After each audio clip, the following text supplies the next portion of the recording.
Hello guys, welcome in new video. और आज की वीडियो में यार हम पढ़ने वाले हैं सी यार कई सारे लेक्चर्स बनेंगे। तो ये उसका इंट्रोडक्शन है। इसमें हम यार ये देखेंगे सी होता क्या है। ठीक है, सी के बारे में थोड़ा सा इंट्रोडक्शन टाइप लेंगे यहाँ पर। तो सबसे पहले यार सी होता क्या है, हम जो पढ़ रहे हैं इसके बारे में हमें पता होना चाहिए, हम क्यों पढ़ रहे हैं, इसको क्या चीज़ है ये। तो सी यार एक प्रोग्रामिंग लैंग्वेज है, सबको पता है सी एक प्रोग्रामिंग लैंग्वेज है जो कि यार डेवलप हुई थी बेल लेबोरेटरी में, यूएसए में बेल लेबोरेटरी में ये वाली डेवलप हुई थी लैंग्वेज। सन याद रखना, ये कौन सा ईयर है, 1972 में बेल लेबोरेटरी। ठीक है, यहाँ पर ये डेवलप हुई थी और जिसने ये डेवलप करा था उस बंदे का नाम है डेनिस रिची। ठीक है,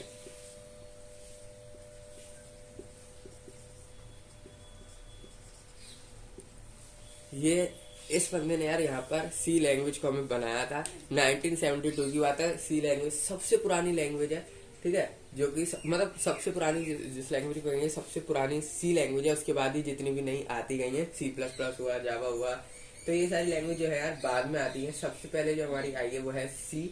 और इसी को यार मतलब बहुत ही एक अच्छी लैंग्वेज है यार, जो कि आगे जो भी हमारी और डेवलप्ड लैंग्वेज है, जो कि और ऑब्जेक्ट ओरिएंटेड प्रोग्राम्स वाली लैंग्वेज है, सी प्लस प्लस हुआ, जावा हुआ, उसमें यार सी का रोल है। सी एक तरह से बेसिक है यार उन सब चीज़ों के लिए। ठीक है, तो इसलिए यार उन सब चीज़ों से पहले अगर हम सी पढ़ लेते हैं यार तो ज़्यादा बढ़िया होगा। इसलिए हम यार सबसे पहले सी को पढ़ते हैं, फिर सी प्लस प्लस और जावा और बाकी जितनी भी प्रोग्राम और लैंग्वेज है उनमें जाएंगे। तो यार सबसे पहले यार हम सी पढ़ क्यों रहे हैं यार।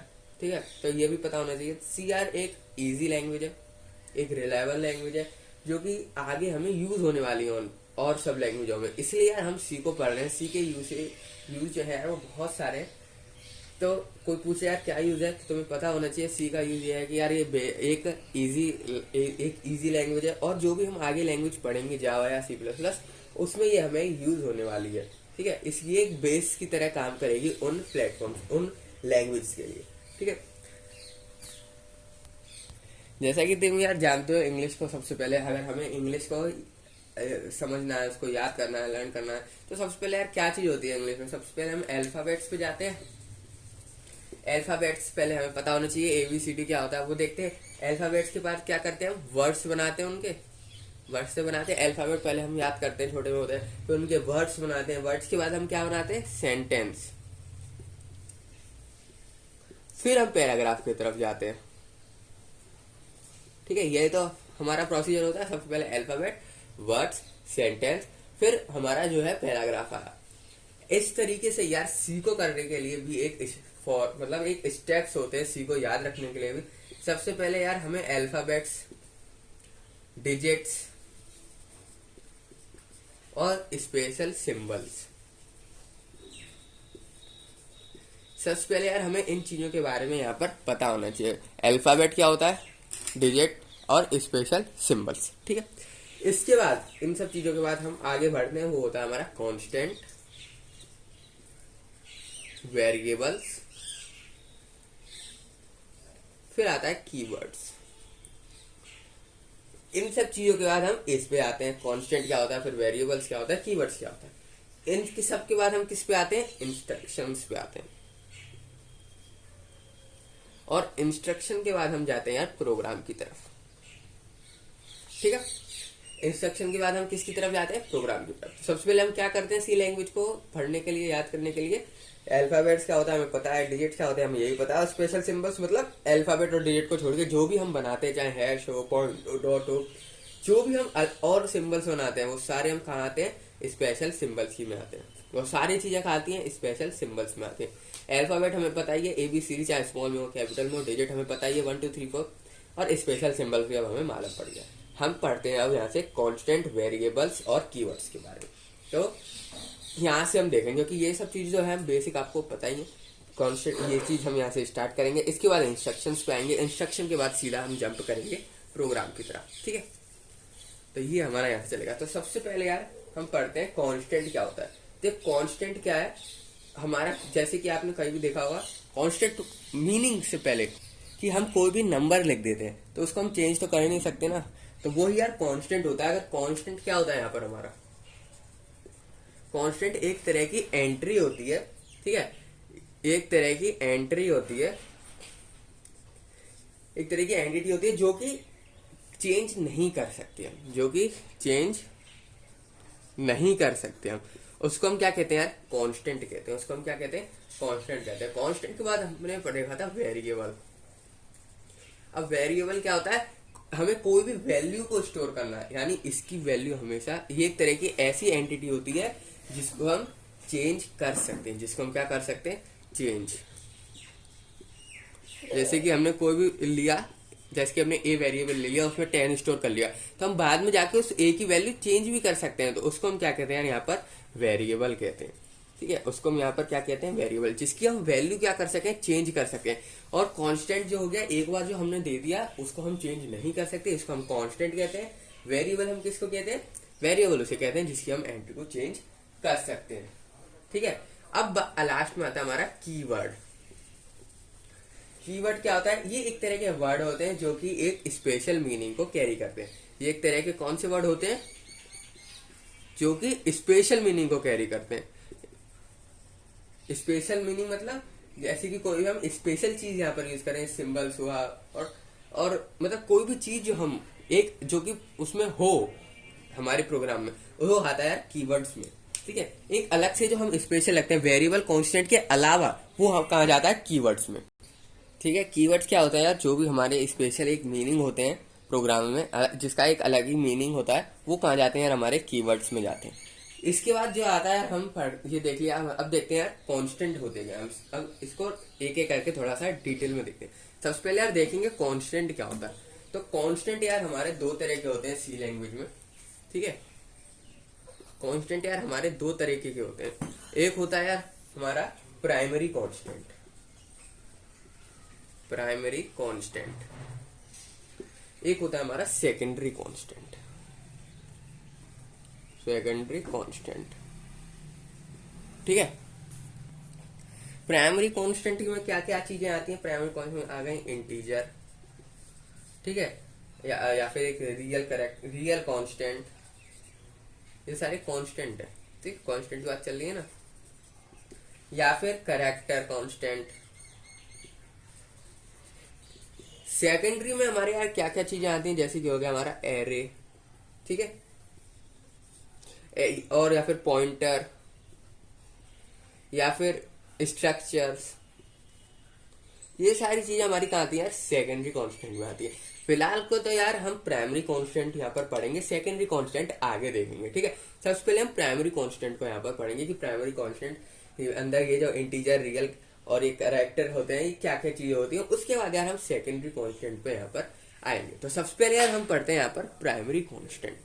प्राइमरी कांस्टेंट क्या होता है? प्राइमरी कांस्टेंट, तो यार सबसे पहले प्राइमरी कांस्टेंट में हमने देखा था इंटीजर आया था। क्या आया था? इंटीजर। अब ये देखते हैं यार इंटीजर कांस्टेंट होता है क्या। सबसे पहले यार इसको इंटीजर को हम बनाए कैसे, इंटीजर कांस्टेंट को हम बनाए कैसे? तो उसके कुछ रूल्स होते हैं हमारे पास। ठीक है, कई सारे रूल्स हैं। हम ऐसे नहीं है कि किसी को भी इंटीजर कांस्टेंट हम बना सकते हैं। हमारे पास कुछ रूल्स है यार, उन रूल्स को हमें फॉलो करना होगा, जब जाके हम इंटीजर कांस्टेंट को यहाँ पर फॉर्म कर सकते हैं। ठीक है, तो क्या क्या चीजें यार वो रूल्स? सबसे पहले तो यही है यार कि एक इंटीजर होना चाहिए, कम से कम एक कोई ना कोई डिजिट होनी चाहिए हमारे पास। इंटीजर मतलब क्या? डिजिट तो होते ना कोई एक डिजिट होनी चाहिए हमारे। एक से कम तो ले नहीं सकते, नहीं तो फिर अगर हम एक भी नहीं ले रहे तो वो इंटीजर में आए नहीं। कम से कम एक हमारे पास क्या होनी चाहिए? डिजिट होनी चाहिए। ठीक है, 1 डिजिट तो हमारे पास कम से कम हो। दूसरा पॉइंट आता है हमारा, ये हमारे डेसिमल कंटेंट नहीं करने चाहिए। इंटीजर का मतलब हो गया डेसिमल नहीं, केवल और केवल जो हमारी वैल्यूज होती हैं वही आनी चाहिए। ठीक है, कोई भी डेसिमल ऐसा नहीं है 1.23 लिख दो, ऐसा नहीं। ठीक है, हमारे पास क्या होना चाहिए? एक प्योर डिजिट होनी चाहिए। तो यार इसमें डिजिट्स नहीं, डेसिमल नहीं होने चाहिए। ठीक है, नॉट अलाउड डेसिमल। डेसिमल है तो यार वो इंटीजर कांस्टेंट में नहीं आएगा। तो ये बात ध्यान रखनी है आपको, डेसिमल इसमें नहीं होने चाहिए। पॉजिटिव नेगेटिव ले सकते हो, डेसिमल नहीं ले सकते हो। ठीक है, पॉजिटिव नेगेटिव आप वैल्यूज को ले सकते हैं कोई भी, या फिर कोई भी हमारा, अगर आप देखा होगा कोई साइन नहीं लगाते हो तो उसे हम मैथ्स में प्लस मान लेते हैं ना, जैसे कि हमने लिखा हुआ इसमें कोई साइन नहीं, तो यहाँ पर हम ऑब्वियसली मान लिया कि प्लस है। सेम इसमें ऐसा ही है, साइन नहीं लिखोगे तो मान लिया जाएगा प्लस। ठीक है, इसके यार बाद आता है हमारा जो कि है इम्पोर्टेंट पॉइंट। आप यहाँ पर यार कोई कॉमा, ठीक है, या फिर खाली छोड़ दिया, खाली भी नहीं छोड़ सकते ना आप, कॉमास तो लगा ही नहीं सकते ना, खाली छोड़ सकते यानी ब्लैंक भी नहीं छोड़ सकते इसमें। तो इस बात का आपको यहाँ पर ध्यान रखना है। कॉमा के अंदर लिख दिया तो ऐसा नहीं चलेगा। इंटीजर कांस्टेंट हमेशा इंटीजर कांस्टेंट खाली इंटीजर ही लिखा जाएगा, 1 2 3 4 5 6 जो भी आपको लिखना है। कॉमा नहीं लगाया जाएगा या फिर खाली नहीं छोड़ा जा सकता इंटीजर को, ठीक है। तो ये चीज आपको यहाँ पर ध्यान रखनी है। इसको ये थोड़े 3 हैं जो कि हमें इंटीजर कांस्टेंट हम जब वैल्यू कर रखे हैं तो ये हमें मालूम होना चाहिए। इसके यार इंटीजर कांस्टेंट के बाद आता है, हमने देखा था रियल कांस्टेंट, रियल कांस्टेंट। अब इसके क्या रूल्स हैं यार उसको देखते हैं। सबसे पहले वही सेम चीज, ये क्या कर सकता है, एक कम से कम एक डिजिट इसमें होनी चाहिए, ठीक है, कम से कम एक इसमें डिजिट होनी चाहिए। सेम जैसा कि इसमें बताया था मैंने आपको, एक डिजिट कंपलसरी है, इसमें भी कंपलसरी है एक डिजिट। और इसमें सेकंड पॉइंट हमने डेसिमल के बारे में बात किया था कि यहाँ पर डेसिमल नहीं आ सकते इंटीजर कांस्टेंट में, पर रियल कांस्टेंट में डेसिमल आ सकते हैं, हैव डेसिमल, ठीक है, इसमें आप डेसिमल कर सकते हैं।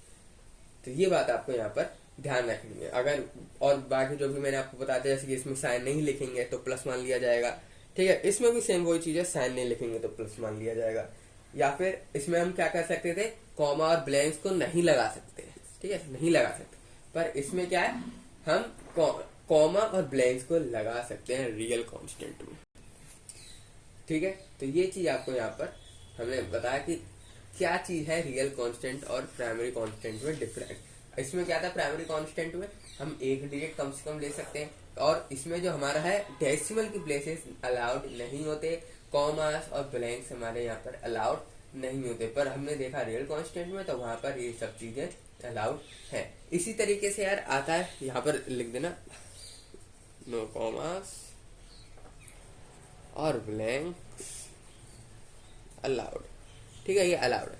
अब इसके बाद हमने बात करी थी कैरेक्टर कांस्टेंट की, ठीक है, यहाँ तक शायद दिख रहा होगा, कैरेक्टर कांस्टेंट की। अब कैरेक्टर कांस्टेंट को लिखने के क्या है, ये देख सकते हैं यार, एक कैरेक्टर कांस्टेंट आ गया यहाँ पर।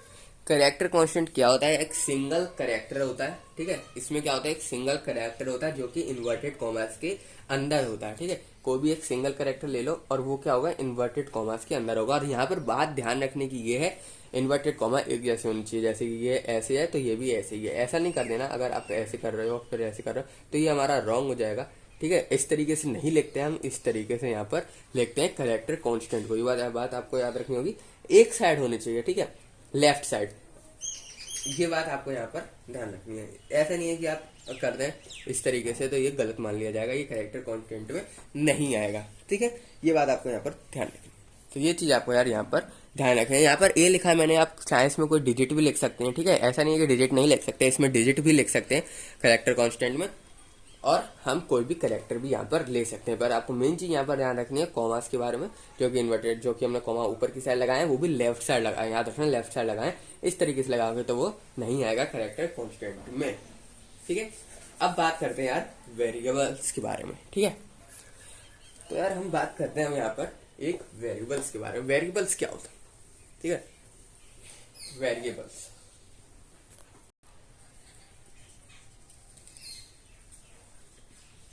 अब देखो, जैसे कि हमने देखा यार कई सारे यहाँ पर हमारे पे थे, इंटीजर थे, रियल कांस्टेंट थे, कैरेक्टर कांस्टेंट थे, ठीक है, थे कई सारे।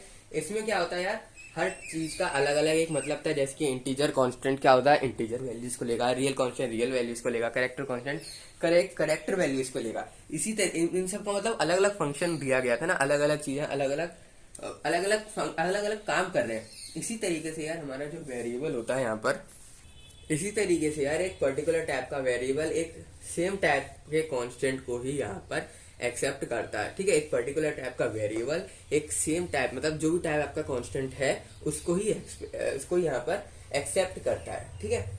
तो ये बात है यहाँ पर हमारे वेरिएबल्स के बारे में। अब वेरिएबल्स के जो नेम है उनको हम किस तरीके से यहाँ पर लिखें, वेरिएबल्स के नेम को हम किस तरीके से करें यहाँ पर, जैसे कि वेरिएबल नेम होता क्या है, सबसे पहले ये देख लो। वेरिएबल नेम्स मतलब ये हो गया जो भी हम वैल्यू स्टोर कर रहे हैं किसी लोकेशन पे, जो लोकेशन है यार उसको हम कहते हैं यहाँ पर वेरिएबल नेम। जिस लोकेशन पे हम स्टोर कर रहे हैं, जैसे ए इज 20, तो ए क्या हो गया यहाँ पर, एक वेरिएबल नेम हो गया। ठीक है, ये बात आपको याद रखनी है। वेरिएबल नेम क्या होता है, जहां पर भी जिस भी लोकेशन, जो हम लोकेशन दे रहे हैं उसको हम वेरिएबल नेम यहाँ पर कहते हैं, जिसकी बाद में हम वैल्यू चेंज भी कर सकते हैं। ऐसी नहीं चेंज नहीं कर सकते, बाद में चेंज भी कर सकते हैं। अब बात आती है यार इस वेरिएबल नेम्स को हम किस तरीके से यहाँ पर करें। रूल्स की बात आ गई, जैसे हमने इंटीजर, रियल और उसमें देखा था, इसी तरीके से यार वेरिएबल नेम्स को लिखने के भी यहाँ पर रूल्स हैं। वो रूल्स क्या है उसे हम यहाँ पर देखते हैं। तो यार वेरिएबल नेम्स का जो रूल्स है, सबसे पहले यार ये आता है, ये 1 से लेकर 31 तक आप भर सकते हो उसको। ठीक है, 1 से लेकर 31, चाहे आप इसमें अल्फाबेट, डिजिट, अंडरस्कोर कुछ भी लिख सकते हो आप इसमें। पर यार इसको हमेशा छोटा रखना, क्योंकि ये आपकी टाइपिंग को करेगा फिर इफेक्ट, क्योंकि जितना लंबा लिखोगे आपको उतना दोबारा से नीचे लिखना पड़ा तो बहुत ज्यादा लंबा हो जाएगा। इसलिए इसको हमेशा छोटा लिखते हैं, लेकिन आप 1 से लेकर 31 तक लिख सकते हो यहाँ पर। ठीक है, चाहे अल्फाबेट, उसमें अल्फाबेट भी लगा लो, डिजिट भी लगा लो, अंडरस्कोर भी लगा, कुछ भी लगा सकते हो। दूसरी बात क्या है, जो भी हमारा फर्स्ट कैरेक्टर होगा, जैसे कि हमने कोई भी लिखा है यहाँ पर, कोई भी हमने वेरिएबल नेम लिख दिया, पर उसका जो फर्स्ट कैरेक्टर होगा, उसका फर्स्ट कैरेक्टर हमेशा अल्फाबेट होना चाहिए, या फिर ठीक है जो उसका फर्स्ट कैरेक्टर होगा वो हमेशा अल्फाबेट होना चाहिए, या फिर अंडरस्कोर होना चाहिए। तो ये चीज आपको यहाँ पर ध्यान रखनी है। अगर आप डिजिट से शुरुआत करोगे तो वेरिएबल नेम नहीं बनेगा, वो कंसीडर नहीं करेगा। फर्स्ट जो लेटर होगा हमारा वो अल्फाबेट होना चाहिए, नहीं तो अंडरस्कोर से आप शुरुआत करो। तो ऐसे लिख सकते हो आप अंडरस्कोर AYU ऐसे, जैसे कि मेरा नाम, या फिर आप इस तरह से भी लिख सकते हो AYUSH। पर ऐसा नहीं है कि ये लिख दिया आपने 1 AYUSH, तो ये नहीं चलेगा यार, 1 आप पहले नहीं लिख सकते। ठीक है, तो ये यहाँ पर चीज आपको यहाँ पर ध्यान रखनी है, वेरिएबल कांस्टेंट जब भी आप यहाँ पर लिखें तो ये चीज आपको यहाँ पर ध्यान रखनी है। हमेशा जो फर्स्ट है वो अल्फाबेट या फिर अंडरस्कोर होना चाहिए। इसमें भी सेम चीज है यार, आपको कॉमा और ब्लैंक अलाउड नहीं है वेरिएबल के नेम में। थर्ड क्या है, नो कॉमा या फिर ब्लैंक्स, कुछ भी आपको अलाउड नहीं है यहाँ पर यूज करने के लिए। तो इस चीज का भी आपको यहाँ पर ध्यान रखना है। और हम कोई भी स्पेशल सिंबल यूज नहीं कर सकते इसमें अदर देन अंडरस्कोर। अंडरस्कोर के अलावा कोई भी सिंबल हुआ, ठीक है, तो वो आप यूज यहाँ पर नहीं कर सकते। ये बात आपको यहाँ पर ध्यान रखनी है। हम केवल अंडरस्कोर ही यूज कर सकते हैं वेरिएबल नेम के लिए, और कोई भी हम चीज को यहाँ पर, और कोई भी सिंबल्स को हम यहाँ पर यूज नहीं कर सकते हैं। तो सबसे पहले हम 1 से लेकर 31 तक लिख सकते हैं, कितने भी बड़ा। ठीक है, फर्स्ट हमारा जो अल्फाबेट है वो हमेशा फर्स्ट जो लेटर हमारा अल्फाबेट या अंडरस्कोर से शुरुआत होनी चाहिए। कॉमा हमारा आना नहीं चाहिए, कॉमा खाली छोड़ दिया आपने, स्पेस दे दिया, जैसे ऐसे लिख दिया ना, ए स्पेस छोड़ के YUSH, तो ये कंसीडर नहीं होगा यार। ठीक है, तो आपको ये कॉमा या ब्लैंक ये चीज नहीं करनी है। इसके बाद हमेशा अंडरस्कोर के अलावा आप कोई भी और सिंबल यहाँ पर यूज नहीं कर सकते। तो ये बात आपको यहाँ पर वेरिएबल के नेम में रखने से ध्यान रखनी है। ठीक है, कोई भी आप वेरिएबल कंसीडर कर रहे हैं तो ये चीज आपको यहाँ पर देखनी होगी। इसके बाद आते हैं यार कीवर्ड्स के बारे में। अब कीवर्ड्स क्या होता है यहाँ पर, ठीक है, तो यार कीवर्ड्स क्या होता है, कीवर्ड्स हमारे होते हैं जिनके पहले से मीनिंग है उसमें। ठीक है, पहले से हमारे पास मीनिंग है सी में, जो कि उसको हम कहते हैं यार कीवर्ड। ऐसा नहीं है यार आप कर रहे हैं कीवर्ड को एक वेरिएबल नेम बना दे। ठीक है, कोई भी हमारा पास कीवर्ड है उसका आपने अगर वेरिएबल नेम बना दिया, इसका मतलब आपने उसकी वैल्यू चेंज कर दिया, तो ये पॉसिबल नहीं है। कीवर्ड हमारे प्री डिफाइंड वर्ड होते हैं सी लैंग्वेज में। ठीक है, उसको आप चेंज नहीं कर सकते हैं, ये अलाउड नहीं होता। आप कीवर्ड को आपने कर दिया इंट को आपने वेरिएबल बना दिया, प्रिंट को वेरिएबल बना दिया, तो ये चीज यार यहाँ पर पॉसिबल नहीं है। आप वेरिएबल इसे नहीं बना सकते, कोई भी वेरिएबल का नेम आप इसको नहीं दे सकते। कीवर्ड्स हमारे हमेशा प्री डिफाइंड वर्ड्स रहते हैं, तो ये आपको पता होना चाहिए। और ये याद रखना, इसमें 32 कीवर्ड्स होते हैं, ओनली 32 कीवर्ड्स होते हैं सी लैंग्वेज में। ये बात आप देख लेना, सी लैंग्वेज में कितने कीवर्ड्स होते हैं, 32 कीवर्ड्स होते हैं। ठीक है, और कीवर्ड्स को हम एक वेरिएबल नेम की तरह यहाँ पर यूज नहीं कर सकते। कई सारे कीवर्ड होते हैं ना, जैसे कि आपने देखा होगा स्विच, हम यहाँ पर जब यूज करेंगे स्विच, वॉइड, वाइल, प्रिंट, ये सब चीजें आप यार यहाँ पर यूज नहीं कर सकते। ठीक है, तो ये चीज आपको यहाँ पर ध्यान रखनी है। ये पहले से प्री डिफाइंड हमारे पहले से यार काम करने के लिए सी लैंग्वेज में है, इनका चेंज नहीं कर सकते, अब इनको वेरिएबल नेम नहीं बना सकते। ठीक है, ये चीज आपको यहाँ पर ध्यान रखनी है। तो यार ये था सारा थोड़ा बहुत इंट्रोडक्शन जो कि मैंने आपको बता दिया है इस वीडियो में। अगली वीडियो में थोड़े बहुत प्रोग्राम्स देखेंगे, स्टार्ट कैसे करते हैं प्रोग्राम्स को, ठीक है। तो इस वीडियो में इतना ही यार, मिलते हैं आप सभी लोगों से नेक्स्ट वीडियो में।